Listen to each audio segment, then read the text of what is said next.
La música es el corazón de la vida. Por ella habla el amor. Sin ella no hay bien posible. Y con ella todo es hermoso. Escuchar música es como asistir a un acto poético que no precisa de palabras. Verán, decía el filósofo Martin Heidegger que la poesía trasciende el idioma, que un poema no tiene su comienzo, no tiene su origen en las palabras con las que está formado, en el lenguaje, sino que viene precedido por algo anterior, algo así como una emoción, como un temblor. Sería la poesía una revelación del ser. Por eso un poema nos puede conmover incluso antes de que lleguemos a comprender el significado completo. Sucede lo mismo con la música. Verán, la música y la poesía no tratan de explicar la realidad, la atraviesan, no ordenan nuestro mundo, lo hacen vibrar. Trabajan con lo inaprensible, trabajan con lo invisible. Y las dos, poesía y música, tienen su inicio allí donde el lenguaje común y corriente ya no alcanza.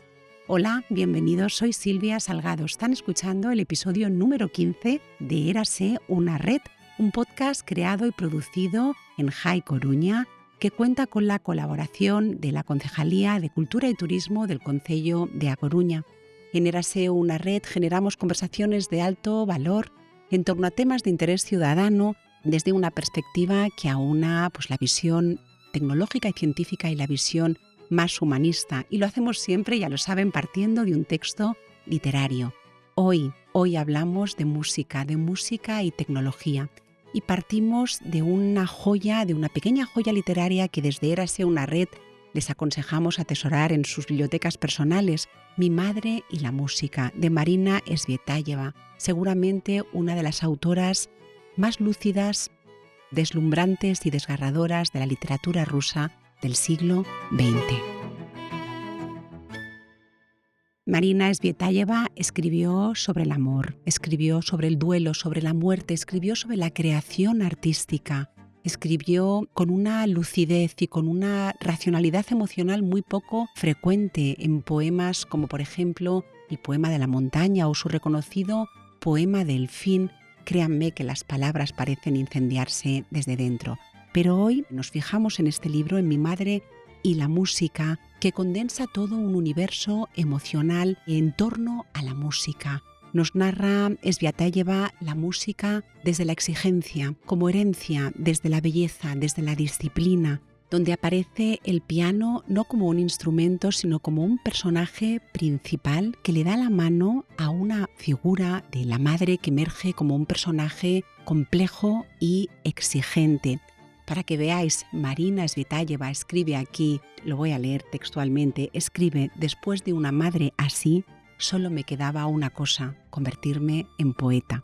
La poeta rusa nos habla de cómo la música puede moldear la sensibilidad incluso antes de que seamos capaces de comprender el mundo, de cómo ciertos sonidos permanecen con nosotros para siempre, pero también nos cuenta con una prosa preciosista de una gran profundidad que el arte, que la música puede convertirse en refugio y en herida. Por eso, este libro habla poderosamente también con nuestro presente y en esta era marcada por los algoritmos, donde las nuevas tecnologías pueden generar música. En Érase una red nos preguntamos si no sería necesario redefinir qué significa en pleno siglo XXI componer, interpretar y sobre todo escuchar música. Así que para ello tenemos la suerte de estar hoy acompañados por dos invitados expertos en sus áreas de saber, dos invitados de excepción como son Sofía Oriana Infante y José Trigueros. Sofía Oriana Infante, compositora e investigadora, autora de una tesis doctoral pionera en inteligencia artificial aplicada a la composición musical y creadora de bandas sonoras para cine como la de Elisa y Marcela de Isabel Cochet o el multipremiado cortometraje Carne. Con nosotros también José Trigueros, director asociado de la Orquesta Sinfónica de Galicia, que dio el salto a la dirección tras una trayectoria profesional brillante como percusionista y que ha trabajado con algunas de las principales formaciones orquestales dentro y fuera de nuestro país. Será en un momento. Con ellos vamos a hablar de música, de memoria, de interpretación, de tecnología y de emoción. Después del silencio, lo que más se acerca a expresar lo inexpresable es la música.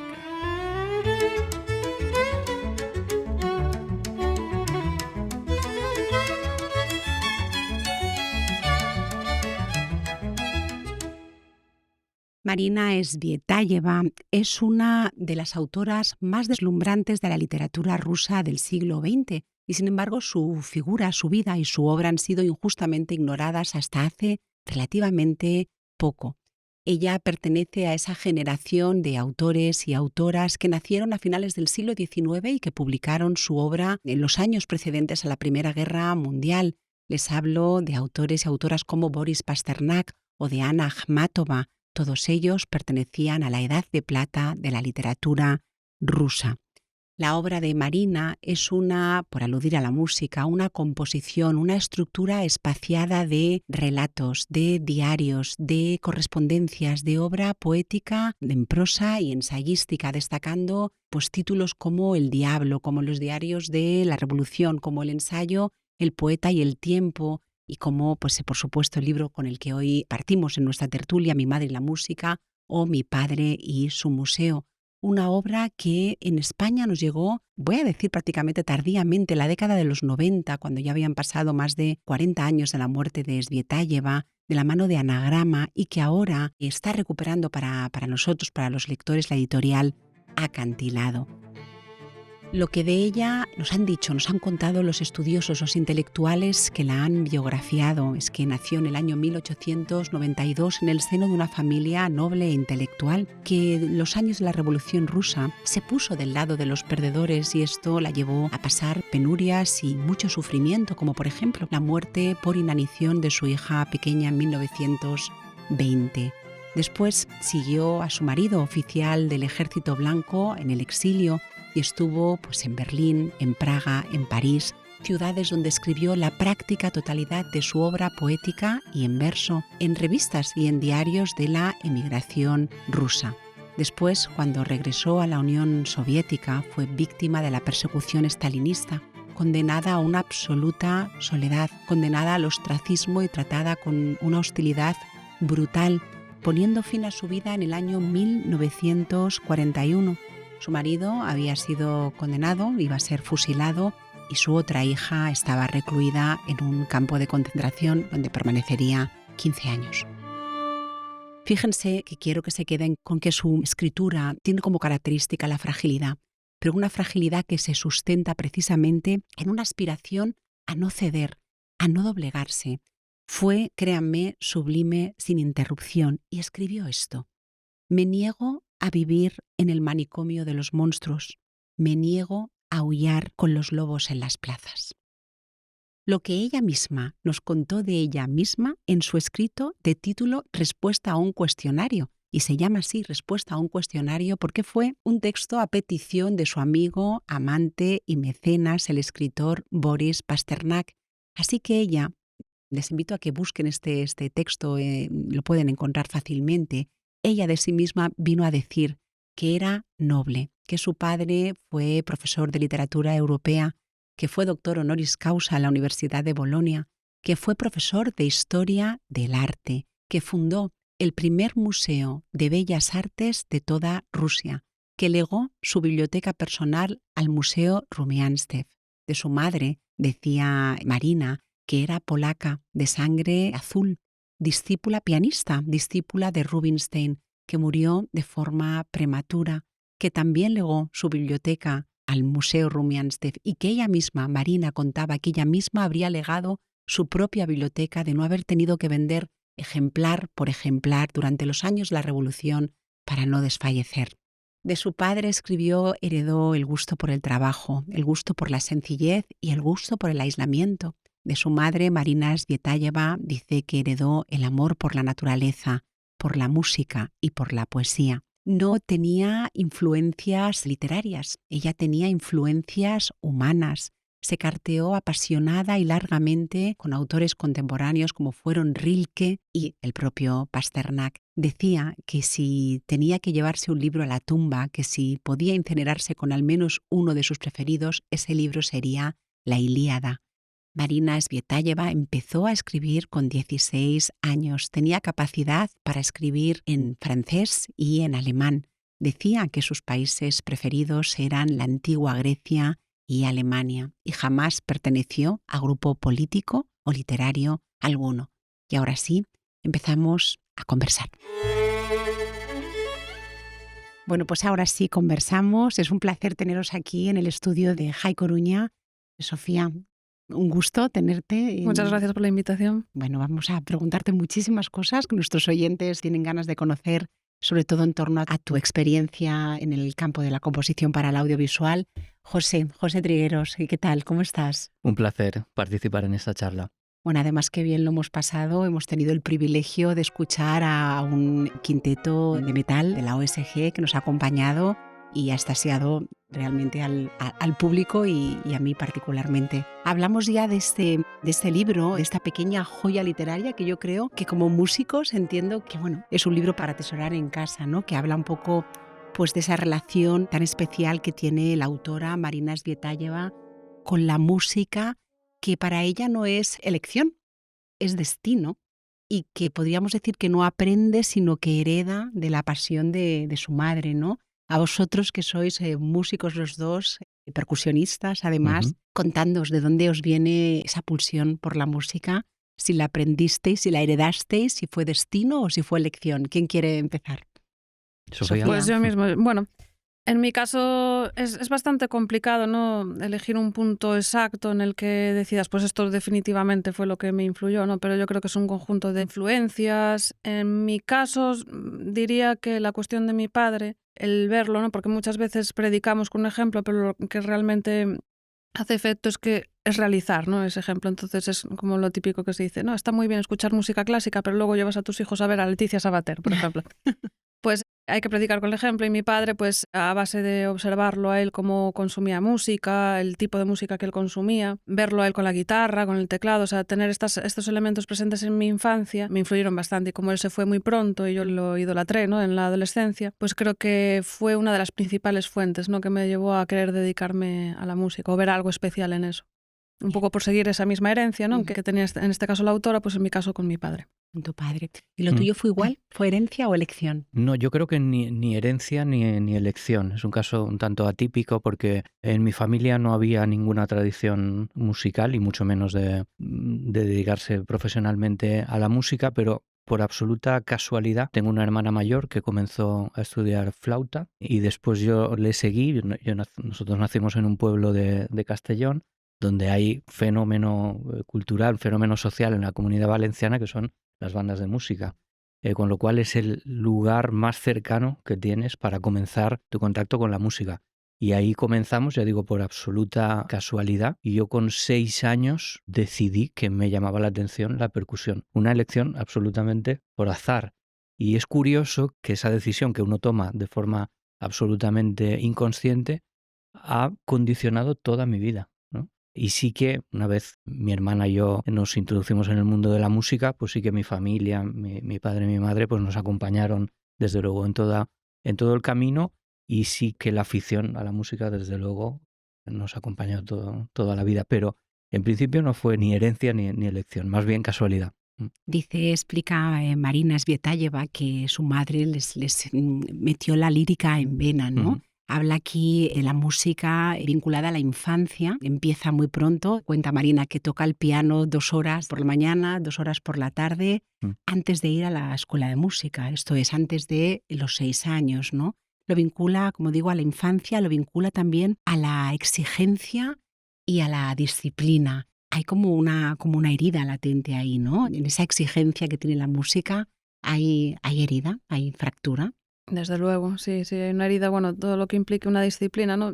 El sufrimiento también es parte del proceso, a veces, de cuando llegas al punto final, miras atrás y haces el balance del esfuerzo que has dedicado a algo que muchas veces, sobre todo en el campo artístico, no implica ese sufrimiento en muchos niveles, el tener que ser constante, no abandonar, ¿no? Esa presión también de la crítica, de hacerlo bien, de superar las frustraciones. Hay muchas partes en el aprendizaje musical que implican ese dolor por parte del sufrimiento. Pero bueno, es una herida que se cura y la ves desde otro prisma, más en el futuro hacia atrás, y dices, la consideras como una herida de guerra necesaria, ¿no? Para llegar al punto en el que estás. Hablábamos antes fuera del estudio, ¿no? Que la creación artística lleva implícita como esa sensibilidad, ¿no? Leyendo Mi madre y la música, José, he observado que para esa sensibilidad artística hay como una incomodidad, ¿no? Hay como... ¿Tú crees que eso es necesario? O sea, que puede suceder, o sea, que necesitas de esa incomodidad para crear, para componer, para interpretar, que el artista necesita o es mejor con herida. En el caso de la novela, esa herida surge en la infancia, ¿no? La infancia de la protagonista. Yo en mi caso no tengo ningún recuerdo de sufrimiento durante la infancia, todo lo contrario. Durante muchos años, siendo un niño, lo que hacía era disfrutar. ¿Recuerdas más la belleza que la exigencia? Absolutamente, porque exigencia no había. Es decir, para mí era un juego de niños. Pero es cierto que a medida que pasa el tiempo y vas andando en la formación, la exigencia sube, obviamente, porque es necesaria una muy alta cualificación técnica para llegar a dominar un instrumento o más para dirigir una orquesta. Y ahí se produce una cierta paradoja, porque es cierto que para la música, para cualquier manifestación artística es necesaria sensibilidad artística. Y sensibilidad equivale a fragilidad, ¿no? Pero por otro lado, el hecho de salir a un escenario, en el caso del director de orquesta, sales y tienes 90 personas delante de los músicos y 1.700 detrás, no es una situación relajada, con lo cual es necesaria también cierta fortaleza mental para que esa situación no te sobrepase, obviamente. Entonces, por un lado, a la vez debes tener sensibilidad, la capacidad de conmoverte con la emoción de la música, ¿no? que sucede a lo largo del concierto, con la fortaleza mental de controlar y gestionar bien la situación, ¿no? Me gusta esto que cuentas, sensibilidad y fortaleza, porque me lleva a una pregunta, y es cuando tú diriges una orquesta, ¿diriges más con técnica o diriges más con psicología? Ambos aspectos son necesarios, no se entiende uno sin el otro, es decir, la preparación el estudio de una partitura conlleva mucho tiempo, mucha técnica. También la propia técnica de dirigir con la batuta, la gestualidad. Pero después, a la hora de trasladar a la orquesta, a comunicar a la orquesta todo aquello que has estudiado en la partitura, es imprescindible tener una psicología de grupo, porque estás tratando con un grupo humano de 80, 90 personas. Con lo cual es absolutamente esencial tener las dos partes. Bien, psicología y técnica. Sí. Quiero leer aquí una cosita y os voy a preguntar a los dos. Escribe Marina: la estantería de las partituras se dividía entre las de mamá y las de Liora. Las de mamá, Beethoven, Schumann, los opus, los dur, los moll, sonatas, los allegro non troppo, y las de Liora, novelis, romanzas. Ella prefería las romanzas porque decía que tenía más palabras que notas, ¿no? ¿Qué hay en tu estantería, Sofía?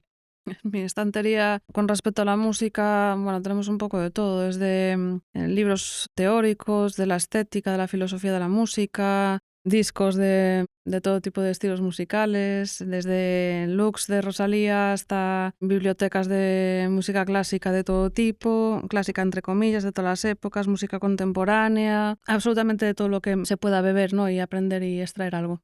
¿Y en la tuya, José? En la infancia, como ya te he comentado, que no tenía ninguna tradición musical, sí que no disponía de ese material, pero a medida que fue avanzando la carrera, obviamente vas comprando, adquiriendo grabaciones, partituras. Además, recuerdo hacerme con colecciones que hoy en día creo que ya no salen a la venta, aquello que se vendía por fascículos, y que todavía conservo, colecciones, por supuesto, de música clásica, pero también de jazz, que es una música que me gusta mucho, y como ha dicho Sofía, también literatura. Me gustan los libros de biografías de los compositores, porque son muy interesantes a la hora de ver el contexto social, el contexto vital que ha llevado a a esos músicos a componer sus obras. Esto es muy interesante, o sea, sueles, exacto, leer esas biografías de los compositores que vas a interpretar. Absolutamente. Bien, sí. Bien, para contextualizarlo. Sí. Bien. Sofía, tengo que preguntarte algo que todos nuestros escuchantes, yo los llamo escuchantes, necesitan saber, y es ¿cómo llegas a ese momento en el que pues, se descuelga el teléfono y te dicen que vas a ser la compositora, por ejemplo, de la banda sonora de Lisa y Marcela, que sé que ha sido una puerta así, para ti un regalo, ¿no?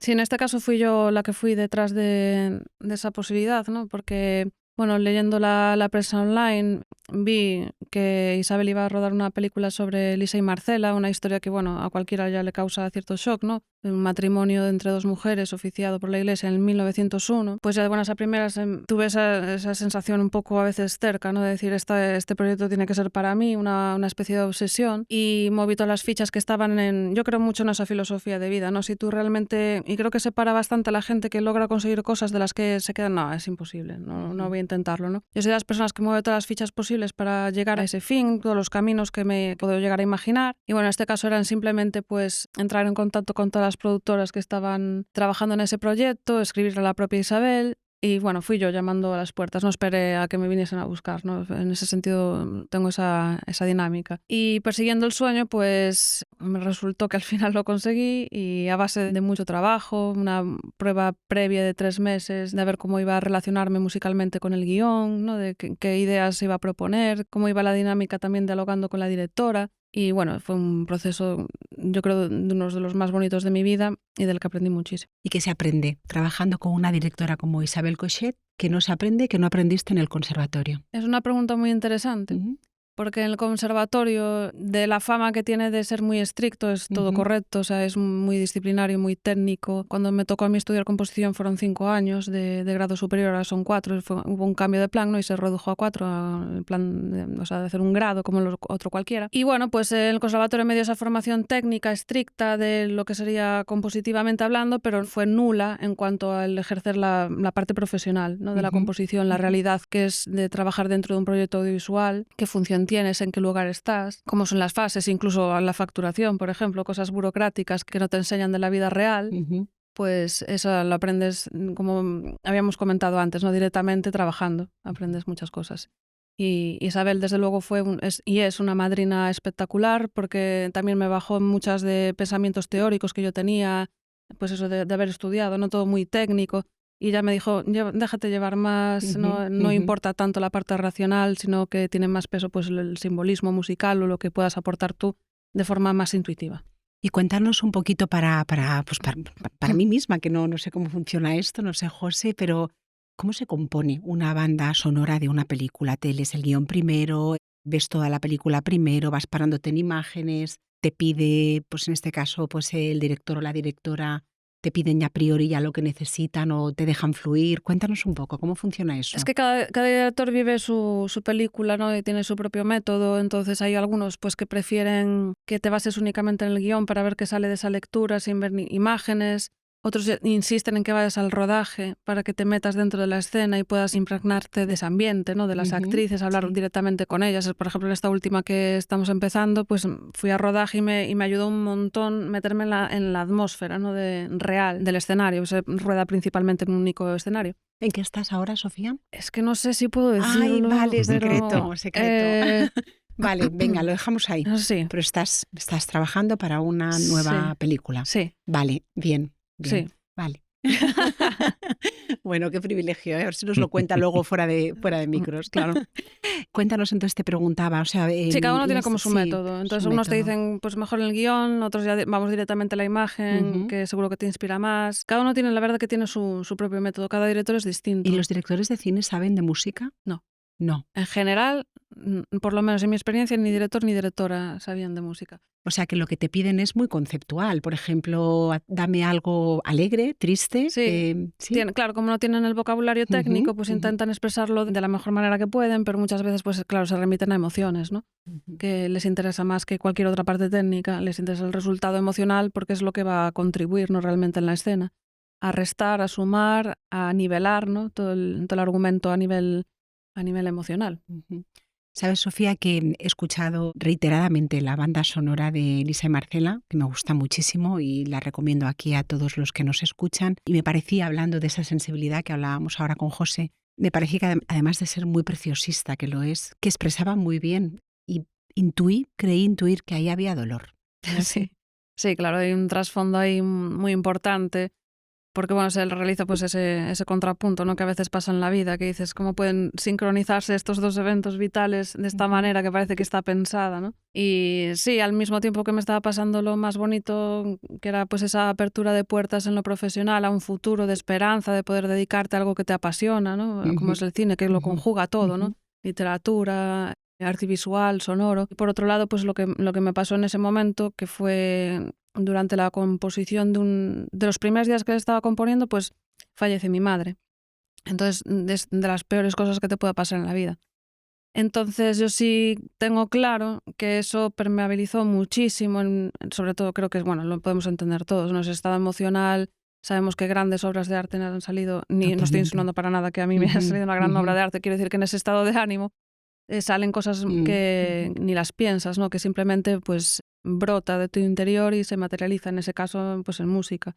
Y yo me acuerdo de un momento muy concreto que estaba hundida, ¿no?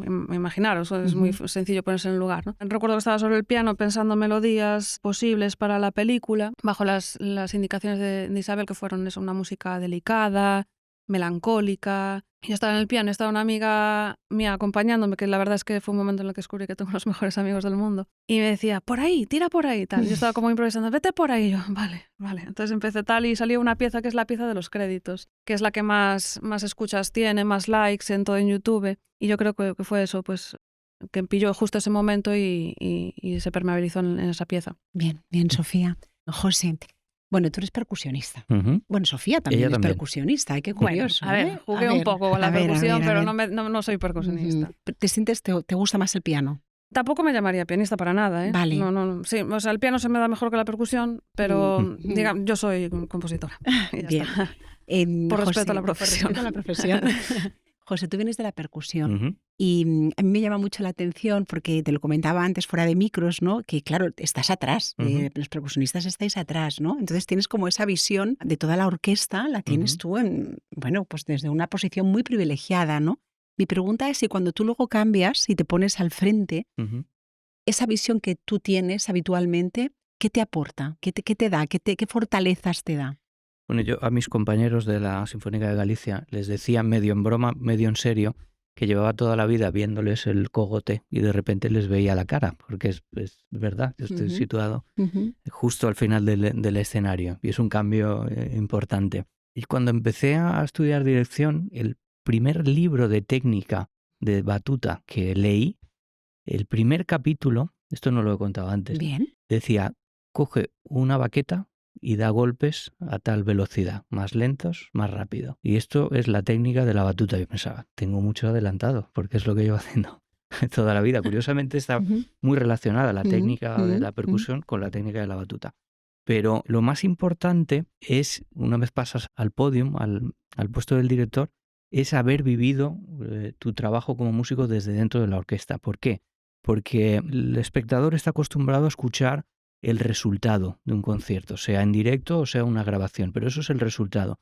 El trabajo más difícil de un director está en los ensayos, en el trabajo previo, en los 3-4 días que tienes que gestionar con una orquesta de 80-90 personas el trabajo para poner en pie una obra, una sinfonía X. ¿Y cómo se hace eso? No solo con cuestiones técnicas de la partitura e indicaciones que les hagas a los músicos, sino también con la gestión del tiempo de ensayo, con ser capaz de crear una buena atmósfera de trabajo, con intentar sacar lo mejor de cada músico. Y todo eso se aprende viviéndolo desde dentro. Yo recuerdo un profesor de dirección que tuve en el Conservatorio de Bruselas que decía, a dirigir solo se aprende dirigiendo. Es práctica, práctica y práctica. Y creo que además se puede extrapolar a cualquier actividad, ¿no? Totalmente. La experiencia es una parte esencial. Podría hacer una pregunta aquí, porque... Claro, por supuesto. Antes hablabas del tempo, ¿no? Y de la conexión con los latidos del corazón, ¿no? Que en el Renacimiento se hablaba que el pulso el del hombre sano era a 60, ¿no? Y todas estas cosas. Y ¿Vosotros cómo trabajáis para interiorizar los tempos? Porque he llegado a escuchar como fricadas del tipo de que hay percusionistas que duermen con el metrónomo para interiorizar todo lo posible un tempo. Me gusta que hagas esto porque Marina en su obra dice que odia el metrónomo, Claro, que lo efectivamente, odia. sí. Lo odia. Sí. Lo odia. No, yo nunca he dormido con un metrónomo. El día que lo haga me voy a preocupar.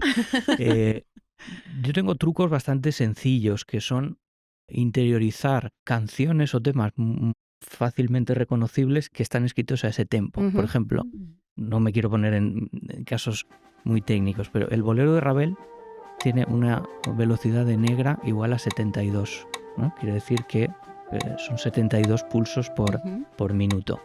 La melodía del bolero de Ravel es fácil memorizarla, ¿no? Pues ya sabes que esa es una referencia para cualquier tempo que sea 72. Si es un poco más alto, un poco más bajo. 60 es la velocidad de los segundos, obviamente, son 60 por minuto. 120, que es el doble de 60, a veces me cantó la marsellesa. Sale rápidamente el tempo. Qué bueno, sí. De una marcha son 120. Entonces, con pequeños trucos así, tienes referencias reales. Porque si no es muy abstracto, es cierto lo que dice Sofía, que el tempo está muy relacionado con el ritmo cardíaco. Y el ritmo cardíaco no es igual en un ensayo, que puedes estar más relajado, que en el momento del concierto, donde hay más tensión, más emoción. Y eso puede influir e influye en la sensación de tempo que tú tengas. Entonces, para controlarlo y no en un momento de emoción del concierto, irte de lo que llamamos empujar el tempo, irte demasiado hacia adelante o hacia atrás, está bien tener estas pequeñas referencias, pequeños trucos. Bueno, pequeños trucos. Ahora ya entiendo, por ejemplo, al explicar tú esto, José, por qué una misma pieza musical, entiendo que dirigida por un director o por otro, no es lo mismo. Absolutamente. E incluso hay grabaciones del mismo director sí. cuando tenía 30 años y la obra no suena igual que cuando la graba con 70, porque el momento vital es también distinto, entiendes la música de otra manera, con más madurez. Sí. Sofía, cuando vemos una película, me decías antes que hay mucho debate sobre esto, la música, la banda sonora de una película, ¿debe hacerse notar o debe ser no tan perceptible? ¿Qué opinas de esto? Todo depende del objetivo que uno considere, ¿no? Para la película, pues yo creo que realmente hay épocas estilísticas, ¿no? De las bandas sonoras tienen un cierto estilo y ciertas funciones, luego esto se imita, se copia, se crea una tendencia y actualmente pues la tendencia es música en general bastante uniforme, tira mucho de la electrónica, digamos atmosférica, y eso tiende más a pasar a un plano del olvido, y esto con muchas comillas, ¿no? O sea, podemos hacer el ejercicio de pensar en bandas sonoras actuales que se han quedado en la memoria. A mí me vienen una, dos. ¿Cuál te viene? La de Oppenheimer, que tuvo bastante repercusión, ¿no? Pero bandas sonoras como las de antes, en las que dices el título de la película, inmediatamente te viene la melodía, pues eso, Star Wars, Superman, ¿no? Entonces, que son películas... El Padrino. Pues hay muchísimos ejemplos. Memorias de África, es que hay una infinidad de ejemplos, ¿no? Que todos recordamos, y esa melodía, esa banda sonora te deja una huella emocional, ¿no? Y es eso, yo echo de menos eso también. Y pues ahora que lo dices, es verdad, yo también, ¿eh? O sea, no hay realmente una banda sonora así potente que recuerdes. Yo creo que tiene que ver con la estética, ¿no? De cada momento, de cada contexto, de cómo se entienda la función y el papel de la música. Ya sabéis, la difusión constante de contenidos cada vez se hace que sea más difícil ser original y ser... Entonces hay muchísimos parámetros a considerar, pero eso es lo que está pasando, sí, yo creo, en las bandas sonoras. Cuando compones para una película, ¿cuándo decides que debe haber melodía o debe haber silencio? Porque el silencio narrativo... sí, es muy expresivo. Muy expresivo. Pues eso es un diálogo entre varias personas que trabajan en la peli. Pues en esta, por ejemplo, está teniendo bastante protagonismo la chica de montaje, que es una cosa que no estaba acostumbrada, la verdad, que pasara antes. Pero es que es un diálogo común. Entonces la visión de la directora o del director, por supuesto, es muy importante, porque es la persona que escribe el guión. Si es otra persona distinta a la dirección, también tiene un papel muy importante. Entonces es un diálogo que, compartiendo opiniones, puedes decidir si la música realmente es necesaria o ya se dice todo con ese silencio, ¿no? Y bueno, puedo repetir la anécdota que conté antes con el ejemplo de Elisa y Marcela, en el que Isabel me pedía una música para una escena en la que están las dos en el carruaje con el bebé y se marchan y hay un fundido a negro, ¿no? Que se cierra la pantalla. Y Isabel, como me había pedido música, y dije, bueno, no tengo muy claro aquí si realmente es necesaria la música o va más que estorbar, porque si el efecto, hablamos siempre del objetivo, ¿no? Que quieres conseguir expresivo con esa imagen. Creo que para el objetivo en este punto era mucho más efectivo dejar sin música porque escuchabas el llanto del bebé alejarse y dejaba como esa sensación de vacío, ¿no? En mi opinión era efectivo de esa manera y bueno, en ese caso pues concordó conmigo. Y te pregunto, Sofía, si te llega pues la oferta de componer imagínate, para una película que no te gusta, ¿cómo haces? Hasta ahora la verdad es que tuve mucha suerte porque le estoy haciendo la cuarta. Todas me impliqué mucho a nivel emocional y también intelectual porque eran temáticas que me movían, ¿no? Elisa y Marcela, antes de no, sobre Castelao, Justicia Artificial, con el tema de la inteligencia artificial, que ya sabes que estoy muy metida en eso. Sí. Y esta última también, pero bueno, ya lo veré. Ya lo veremos. Y, pues diría que probablemente, siendo sincera, como no tengo una cuestión de necesidad de supervivencia en el mundo de las bandas sonoras, gracias a Dios, quizás me negaría. Te negarías. Bien. ¿Hay una mirada femenina en la composición? Es una pregunta que me surgió en varias ocasiones y sinceramente creo que es un tema peliagudo porque estaríamos hablando que hay diferencias entre el cerebro de la mujer y el cerebro del hombre, como que hay diferencias biológicas y yo creo que no. No, porque además las mujeres, por lo menos en mi caso, o hasta una historia muy reciente, fuimos educadas en el canon y todos los referentes que tuvimos para aprender a componer fueron masculinos. A mí me ha resultado muy difícil preparando esta entrevista para hablar con vosotros. Yo misma me hice la pregunta, piensa en 2 compositoras para cine mujeres y no fui capaz a priori de que me vinieran a la mente, ¿no? Cuando seamos capaces de... Hay una establecida que para el que está en el mundo es Rachel Portman, pero luego actualmente ya sí están saliendo un montón de mujeres, pero veremos a ver en el futuro qué es lo que queda, ¿no? Qué es lo que hay que comprobar. Danos un nombre de un compositor que te haya influenciado o que te apasione. Independientemente de si es hombre o mujer, Por ¿no? favor, sí, claro. ¿Puedo decir 2? Claro, ¿y 3? James Newton Howard y Nico Muhly. Vale, sí. Danos la referencia de alguna película. James Newton Howard pues trabaja en una película que a mí me gusta mucho, que es Señales, que es el director es un poco especial, el del Sexto Sentido también. Vale. Pero me gusta especialmente la de Señales porque con un motivo muy pequeño de 3 notas, eso lo reparte, lo instrumenta muy bien en toda la orquesta, muy bien, ¿no? En toda la orquesta, me parece que es brillante esa composición. Y luego Nico Muhly, que es un compositor que está a caballo entre los dos mundos, ¿no? Entre el mundo del audiovisual y de la composición contemporánea, y es mi máximo referente, Nico. Además, tuve la oportunidad de conocerlo personalmente y es de estos compositores que muchas veces identificas como genios especiales porque tú escuchas la pieza y ya sabes que es de él. Eso es como una marca muy de autenticidad que funciona muy bien, ¿no? Bueno, eso para vosotros, que entiendo que no escucháis la música como la puedo escuchar yo, como una oyente normal, ¿no? Entiendo que, no sé, José, cuando tú escuchas una melodía, imagino que estás viendo cosas que yo soy incapaz de percibir, ¿no? Sí, lo cual no siempre es bueno. Cuéntame. Porque me doy cuenta que no tengo mentalidad de oyente, lo cual puede ser un fastidio. Me siento en la butaca a escuchar un concierto de música clásica y estoy permanentemente analizando si esta sección está demasiado fuerte, un poco pronto, el tempo aquí es demasiado alto. Y es una deformación profesional. Incluso en ese momento a mí mismo me digo, intenta desconectar de tus análisis y disfrutar de la música, pero realmente me cuesta. Sin embargo, con música de la que desde luego no soy experto ni tengo conocimientos, puedo disfrutarla más, precisamente por eso, por no estar juzgando. Pues mira, me gusta mucho el flamenco, he tenido en los últimos años oportunidad de trabajar con muy buenos artistas flamencos y por curiosidad les pregunto cómo hacen todo aquello que hacen, ¿no? Que es maravilloso. Y sí que me explican cosas del ritmo, de cómo comienzan una frase, cómo la terminan, pero hablan en un idioma, en un lenguaje que yo no entiendo.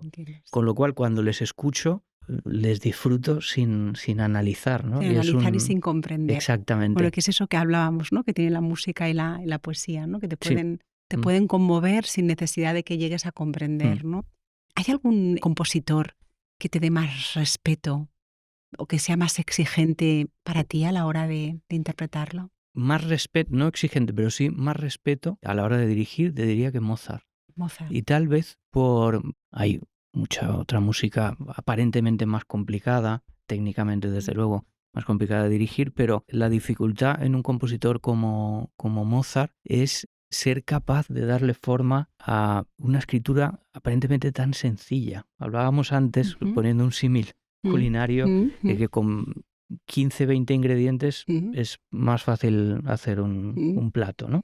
Y que sepa algo sí. Saber. Sí. Pero realmente Mozart escribe con 2, 3 ingredientes y el plato es sublime. Entonces tiene la dificultad de darle forma a algo aparentemente tan sencillo. Y a mí personalmente, que es una música que adoro, siempre me genera respeto enfrentarme a Mozart. José, cuando diriges en otras formaciones orquestales, me refiero que no son la OSG, tengo curiosidad, ¿los músicos sientes que te ponen a prueba cuando llegas a dirigir la orquesta? Seguro que sí, sí, es inevitable el juicio, ¿no? ¿Y cómo consigues esa coherencia?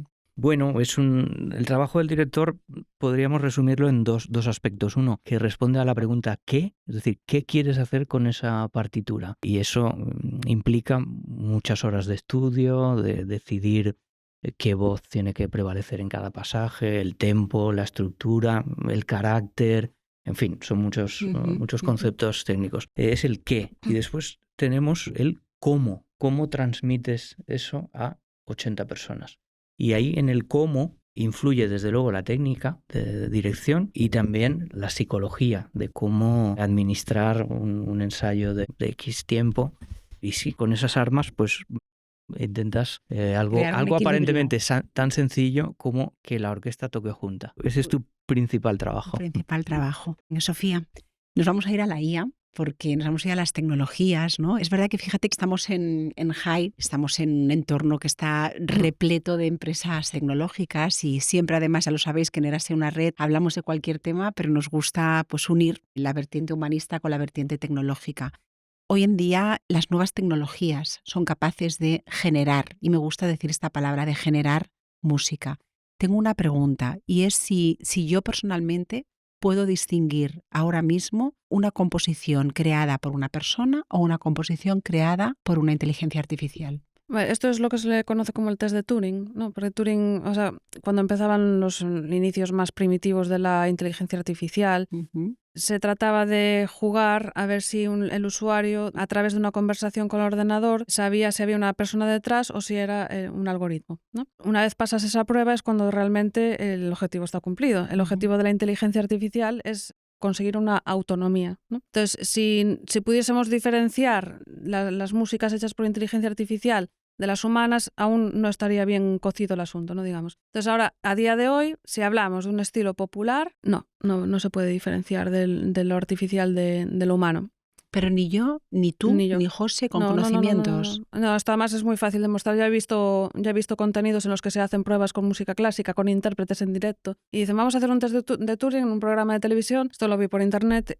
Entonces la presentadora tiene un cuarteto creo que era un cuarteto de cuerdas. Y dice, vamos a interpretar piezas y nos vamos a decir si son humanas o artificiales. Es decir, un test de Turing en directo. Imposible. Es que ese es el objetivo, ¿no? Y entonces, Sofía, o sea... Entonces esto nos lleva a un replanteamiento de lo artístico, del papel del ser humano en el arte. Muchos dicen, claro, pero es que la inteligencia artificial no es más que un volcado de... Por supuesto, nosotros también somos resultado de las referencias que vamos absorbiendo, de las vivencias que vamos teniendo. Somos una base de datos que se va llenando en base a esas interacciones. Las nuevas generaciones ni siquiera se van a cuestionar este tipo de cosas porque ya van a nacer como nosotros ahora con el teléfono móvil. Nadie se cuestiona si podemos vivir ya sin teléfono móvil. Lo necesitamos porque nos hacen dependientes, ¿no? de esta tecnología. Y con la inteligencia artificial va a pasar igual. Va a haber un cambio por completo, ya lo está viendo, no es que vaya a haber, es que ya lo hay, ¿no? En el papel que vayan a tener los músicos, seguramente ya directores prescindan de contratar a músicos y muchas veces tirarán de inteligencias artificiales para hacer bandas sonoras de películas igual de que necesitan producirse rápido y barato. Sobre todo pues serán sufridores sectores de los anuncios, de cosas que serán más industrializadas, tengan ese pensamiento más capitalizado, pues van a tirar de la IA porque es más barata. Y nosotros nos pedimos bajas, tardamos, nos equivocamos, ¿no? Vale, bueno. Bueno, es una visión así. O sea, a ver, siempre va a haber un espacio, claro, lógicamente, ¿no? O sea, hay ventajas, por ejemplo, como la democratización, la divulgación. Cuidado con la palabra democratización. Venga, dale. Eso lo estudié en la tesis, que muchas empresas te venden, en el caso de la música hablo, que es del que sé. Crean una herramienta y la difunden, ¿no? Diciendo, así cualquiera podrá acercarse a la música, cualquiera podrá experimentar la creatividad de forma universal. Si tú puedes componer al nivel de una pieza para orquesta en un estilo clásico, si no tienes conocimiento no lo vas a saber hacer. Entonces, si tú puedes hacerlo con una inteligencia artificial, es que está habiendo una mutación de dependencias. No es una experiencia democratizada, tú no estás componiendo, lo está haciendo la IA por ti, tú le estás dando la orden a través de un texto que no tiene relación ninguna con la música, le dices, compónme esto. Es un proceso totalmente automatizado, donde tú eres el mero ejecutor de la acción, donde no tiene ninguna relación directa con el sonido. Entonces no es una actividad creativa. Vale, entonces, ¿qué significa o qué va a significar componer hoy por hoy, en el siglo XXI? Yo creo en adelante. Que va a haber pues vamos a tener que hablar de varios tipos de composición. Composición artificial, que será la que haga de forma autónoma la inteligencia artificial. Lo siento, pero ahí el usuario no tiene ninguna, no forma parte de un proceso creativo, simplemente inicia la acción. Compositores simbióticos, ¿no? Que dicen, pues uso la IA como para que me proporcione borradores. Imagínate, pues no estoy atascada, no tengo ideas porque estoy en un proyecto de una película, no se me ocurren ideas y tengo una fecha de entrega. No sé, una situación un poco así, ¿no? Entonces quiero tirar de la IA para salir de esta frustración, ¿no? Muy humana, creativamente hablando. Y habrá compositores revolucionarios que se nieguen por completo a usar la IA, como es mi caso, por ejemplo. No hablo de volver al lápiz y al papel, porque una cosa es tener la tecnología como soporte, pues como es la grabación del sonido, te da una nueva posibilidad, ¿no? Para hacer nuevas cosas, pero no implica ningún replanteamiento ni reemplazamiento de ninguna función que se lleva hasta ahora. La IA reemplaza procedimientos. Es una cosa con la que hay mucho escepticismo, pero es que es así, te reemplaza, te hace ignorante en esa tarea. Y además estandariza y mediocratiza todo. Bien. ¿Cómo recibes tú el alcance de las nuevas tecnologías en tu trabajo? Bueno, escuchando a Sofía da miedo, ¿no? Es cierto que esa es una parte, la composición, la grabación, pero la interpretación en directo sigue siendo una actividad tremendamente artesana, en la que muy poco ha evolucionado o nada la IA, porque al final son el formato de un concierto de música clásica no cambia mucho desde hace 100 años. Es una serie de músicos tocando una sinfonía escrita en el siglo XVIII o XIX o XX. Con lo cual somos un tanto ajenos a ese mundo, pero desde luego lo observamos con expectación, con ver qué puede aportar, pero lo hablábamos antes, en el principio del principio, ¿no? de la IA.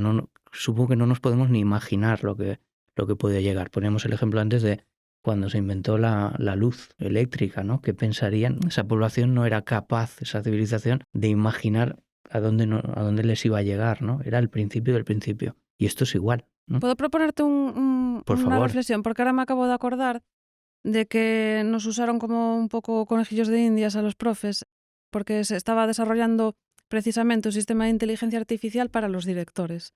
A ver qué te parece esto, ¿eh? Claro, siempre todo parte de un problema, ¿no? La industria genera un problema y te vende la solución. De hecho, esto lo hablo en la tesis también, que el software que asiste a los compositores de cine es porque están ahogados por las fechas de entrega, no han producido y al final la relación del dinero que ganan no les sale a cuento. Uno del software nació por un chico que trabajaba para Hollywood, ¿no? Para asistirle a poder cumplir esa presión industrial. Entonces, esta herramienta, claro, vosotros, para poder practicar, Para dirigir la orquesta, como bien dijiste, necesitáis, o sea, la mejor forma de aprender es directamente con la orquesta, pero esa posibilidad es muy reducida. No todo el mundo puede acceder, absolutamente, ¿verdad?, a practicar, es un problema. Entonces, ¿qué te parecería tener un sistema artificial en casa a través de una cámara que analiza tus gestos y la música responde a tus gestos? Y entonces puedes practicar la dirección en tu casa. Faltaría sin duda el factor humano de los intérpretes, que tiene un peso enorme, por lo que hablábamos antes del tempo, de la frecuencia cardíaca. Un viernes a las 8 de la tarde, la sección de violines primeros o segundos no tiene la misma sensación que a las 3 de la tarde. Pero una forma como de practicar, ¿no? Digamos. Sí, puede ser, ¿no? Me gustaría verlo. Pues antes de pasaré opinar. el contacto. Bueno, interesante. Sí, había visto una vez unas noticias que salía un robot con una batuta dirigiendo la orquesta. Creo que era en Italia, era un experimento. No sé cómo acabó aquello. Además, la figura del director es imprescindible para poderle criticar. A un robot no le criticas. José, vamos a hablar un poquito contigo de la Orquesta Sinfónica de Galicia, que además lo hablábamos también antes, ¿no? Que es como algo, bueno, que forma parte de nuestra identidad, ¿no? Que es muy querida, tiene un público muy fiel. Pero fíjate, en esta era del TikTok, del Spotify, de la atención fragmentada, ¿cómo puede hacer la Orquesta Sinfónica para atraer a un público más joven? Bueno, sí, la orquesta tiene varios programas, programas didácticos, programas de divulgación que a lo largo de estos 34 años de existencia de la orquesta ya no han cesado de acercar la música a los niños, niñas, a escolares y a cualquier tipo de público. También hay una programación bastante diversificada, es decir, aparte de la temporada de abono, donde puedes escuchar obviamente pues el corpus, dijésemos, de la música clásica con Beethoven, Bruckner, Shostakovich, Tchaikovsky, etc. También hay muchos conciertos con una música un poco más popular, grandes éxitos del cine, fusiones con flamenco, con jazz, con música popular gallega. Es decir, es una fórmula de intentar llegar. Pero como decía antes, el formato de un concierto no ha cambiado demasiado en los últimos 100 años. Y en una sociedad que va tan rápida, con una velocidad muy elevada, con un consumo rápido de productos a veces gaseosos, el hecho de sentarte en una butaca a escuchar una sinfonía de Mahler durante 50 minutos creo que es un acto revolucionario en la sociedad en la que vivimos. Es contracultural. Y eso, en mi opinión, no debería cambiar, porque tiene un valor, el valor de la escucha, el valor de la reflexión, el valor de emocionarte con la escucha de la música, hay que preservarlo. Donde sí que desde luego hay que trabajar es en el terreno de la divulgación, sin duda. Y ahí sí, la IA, las redes sociales, la tecnología, pues cumple un papel esencial. Fundamental. Sofía, ir por ejemplo hoy a un concierto de Bad Bunny vale un pastizal. Y comprar una entrada para ir a ver a la Orquesta Sinfónica de Galicia tiene un precio accesible y relativamente razonable, ¿no? Entonces, cuando se habla de que la música clásica sigue siendo elitista, ¿esto es así? ¿Es un tópico? ¿Ha pasado de moda o es un...? ¿Cómo lo veis esto? ¿Cómo lo ves tú y cómo lo ves tú? Es que me parece muy interesante hablar de esto, pero creo que tiene más que ver con una cuestión de la demanda, ¿no? O sea, un concierto de Bad Bunny está mucho más demandado que un concierto de música clásica. Entonces es como un partido del Real Madrid o un partido del Racing de Ferrol, ¿no? O sea, va a ser más cara la entrada del Racing. Pero es que es de nuevo, o sea, es el sistema, ¿no? Que saca rendimiento de las tendencias y no sería tan elitista en cuanto a lo económico, pero yo quizás sí más en lo intelectual. Si no, veríamos a todos los jóvenes, en vez de yendo a ver a Bad Bunny, a él dirigir la sinfónica, y tristemente no es así, ¿no? Entiendo. ¿Tú crees que existe todavía ese estigma de que la música clásica pertenece a o es para unas élites o para el intelectual que la comprende, aunque hemos hablado de que no debe ser así? Sí, por un lado es importante resaltar el aspecto económico. Es cierto que al menos en A Coruña asistir a un concierto de la Sinfónica es razonablemente económico, ¿no? Sí. Con lo cual eso no es óbice para no asistir. Y en el otro aspecto, creo que hay todavía cierta idea sobre que para asistir a un concierto de música clásica hay que entender o hay que saber o hay que ser experto. Obviamente, cuanta más información tengas, más formación, vas a apreciar unos detalles, unos matices, como decía antes Sofía, ¿no? Admirar ciertas cosas que un intérprete puede alcanzar, que son realmente difíciles, y eso sí lo aprecias. Pero no es necesario esa formación para disfrutar de la quinta de Beethoven. La quinta de Beethoven es maravillosa, te sientas y la escuchas, es una experiencia formidable. De hecho, a mí me ha pasado invitar a colegas que no tienen nada que ver con la música clásica, ni por formación, ni por oficio, y han disfrutado muchísimo de la experiencia. Con la ópera también me ha pasado. Recuerdo unas madres del cole donde va mi hijo, e invitarlas a venir a escuchar, creo que era Aida, sin ninguna formación, sin haber asistido nunca a una ópera, y salir emocionadísimas por la vivencia de escuchar una ópera, con lo cual es el ejemplo palpable de que no es necesaria esa visión elitista o para poder acercarte a la música clásica. Bueno, pues acerquémonos a la música clásica. Sofía, ¿a ti te pasa que escuchas la música de manera muy analítica o la escuchas de manera normal, la disfrutas? ¿No te pasa esto que comentaba antes José? Yo creo que no es incompatible, ¿no? O sea, que puedes disfrutar de la música tanto en el plano emocional como en el intelectual. Entonces yo sí, es que no se puede, ¿sabes?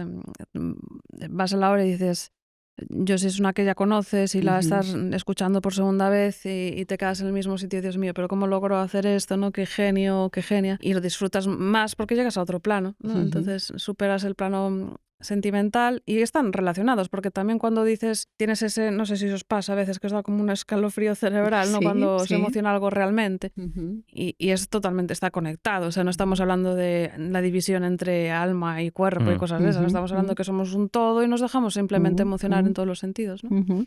¿Qué melodía no os cansáis de escuchar nunca? Por mucho que pasen los años. Melodía. Sí. Mis gustos han ido cambiando bastante a lo largo del tiempo, pero ahora te diría, por ejemplo, disfruto mucho en general con la música francesa y en particular con Debussy, que no hace años tal vez no era de mis compositores predilectos, pero ahora sí, antes hablábamos de la mer, ¿no? El mar, cada vez que la escucho me parece más maravilloso. Sublime. ¿Y tú, Sofía? Yo he tenido que pensar ahora súper rápido. Sí. Y la verdad me acabo de imaginar cuál es la pieza que más tocas en el piano. Venga. La balada 1 de Chopin, que bueno, no la doy tocado, o sea, la estoy estudiando, llevo mucho tiempo a cachos, como, sabes, yendo y viniendo. Y yo creo que es que nunca en mi vida me voy a cansar de escuchar esa balada. Sé que es un poco cliché porque es como la más famosa de Chopin, pero es que la balada 1 me parece genial, preciosa. Bueno, pues nos quedamos ahí con estas recomendaciones. Ahí tengo que haceros una pregunta, que esta me gusta muchísimo. A los dos, ¿qué pieza musical sonaría, qué banda sonora sonaría y qué compositor nos dirías tú para ponerle música al momento que vive nuestra sociedad contemporánea? Ese momento de tanto ruido. Sofía, venga, una banda sonora. Ya sabéis, Terminator. Terminator. Y yo soy Sarah Connor, por supuesto. Muy de acuerdo. Sí, ¿y tú, José? Pues mira, como es cierto que vivimos una actualidad muy ruidosa a nivel mundial y el ser humano parece que no aprende nada y cíclicamente volvemos a caer en los mismos errores, enfrentamientos y demás. Una obra muy ruidosa es de una que se llama La fundición de hierro, Iron Foundry, de Mosolov, un compositor ruso. La pieza dura apenas 4 minutos, pero realmente angustiosa y ruidosa, y creo que describe bastante bien la sociedad actual, por desgracia. Bueno, os voy a someter a un test, ya vamos a ir concluyendo, estaría por horas hablando con vosotros, pero bueno, llevamos ya una tarde larguísima. Os someto al test High, que nos encanta, a nuestros escuchantes les gusta mucho saber y compartir vuestras preferencias. Pues venga, José, empiezo contigo. ¿Qué lees? ¿Qué ves? ¿Qué escuchas? Recomiéndanos un libro, por ejemplo. Pues mira, un libro. Me gusta mucho Javier Marías y recomendaría uno que normalmente veo en los catálogos que no sale como uno de los más leídos, pero a mí tal vez, o por el momento en el que lo leí, fue el que más me gustó, que es Así empieza lo malo. Me pareció maravilloso. Vale. ¿Lo conoces? Lo conozco, pero hace muchísimo que lo leí, hace muchísimo. No sabría ahora no le pongo, pero bueno, sí, Javier Marías... Hay varios de la misma temática, los mismos personajes. Sí. Javier Marías, bueno, es uno de los grandes que tenemos en nuestro país, desde luego. ¿Qué ves? ¿Qué ver? Pues mira, voy a recomendar una serie argentina que se llama El Encargado. Y yo tengo creo algo muy necesario, que es el Sí. sentido del humor, Sí. muy desarrollado, me pareció una obra maestra. Yo creo, no sé, mis compañeros que están ahí por ahí detrás en producción, mis compañeros Germán y Carmen, yo creo que el encargado ya se recomendó aquí, Ah, sí, creo mira. que por el profesor Giraldez, Qué curioso. que fue que nos la recomendó también, que Me también le encantó. pareció muy necesaria. El humor es Absolutamente. muy necesario en estos tiempos. Mm. ¿Qué escuchas? ¿Qué escucha un director de orquesta? Pues mira, seguramente te decepcionaré, pero cuando estoy por casa, en el coche, suelo escuchar la radio, algunos podcasts, desde luego, con temas alejados de la música que me interesan, y a veces también música pop. Me gusta Joaquín Sabina. Ay, me encanta, Y en me el encanta, coche, me encanta Joaquín Sabina. En a mí el también. coche voy cantando todo su repertorio. Bueno, muy bien, muy bien. Sofía, te toca. ¿Qué lees, qué ves, qué escuchas? Yo del libro voy a recomendar, así por contrapunto a la autora sobre la cual gira hoy el podcast, voy a recomendar El hombre unidimensional de Marcuse, que es un hombre que tiene una total relación con la escuela marxista, entonces por dar un poco de contrapunto. Ujú. Ese libro que me parece muy interesante, además habla mucho de la relación entre hombre y máquina, de cómo él creía muy románticamente, ¿no?, que la máquina no se iba a liberar del esfuerzo físico para dejar tiempo para la creatividad. Fijaros en qué ha acabado la cosa. ¿Y qué veo? Veo tantas cosas, pero bueno, a ver, de la selección, digamos que a mí una de las series por excelencia de la actualidad me parece Black Mirror. Ujú. ¿Y qué escuchas? Y escuchar, estoy a vueltas constantemente entre dos discos. Recomiendo Nadando en la incerteza de María José Silvar Sés, ¿no? Ujú. De nuestro país, y el Lux de Rosalía, que me encanta también. Ujú, ahí estoy contigo, a mí también me gusta. ¿Te gusta a ti, Lux?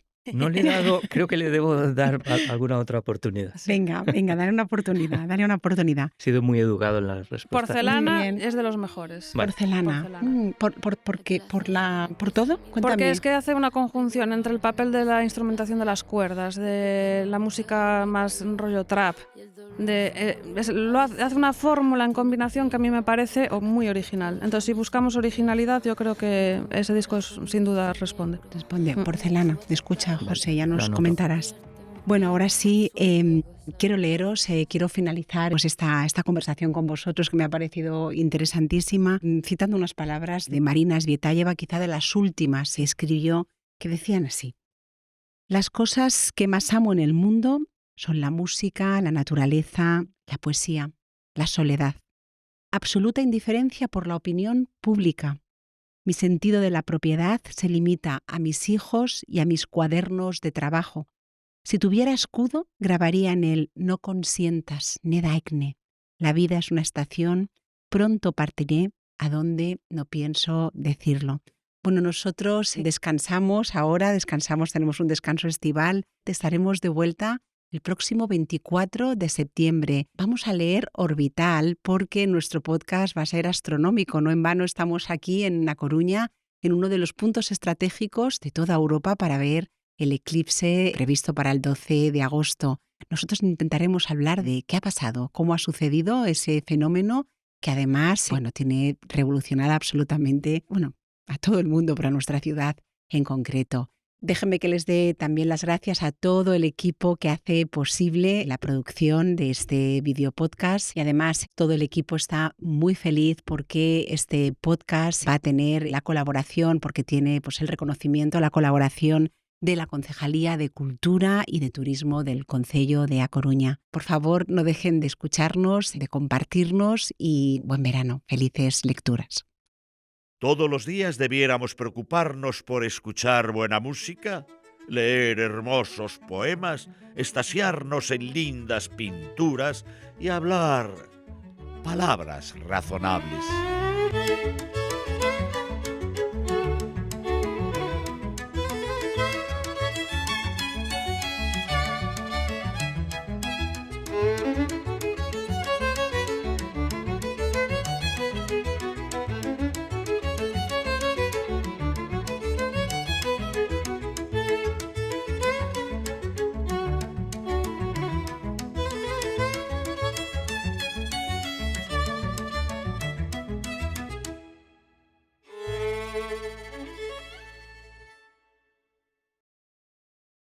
Agradecer a todo el equipo que forma parte de Érase una red. Nos merecemos unas buenas vacaciones. No sé qué leches estoy diciendo. Es que ahora ya nos va a dar la Ahora ya risa. no puedo, espérate, dame un minuto, vamos a ver. ¿Quieres una cerveza? Ya casi me hace falta. Venga, de verdad.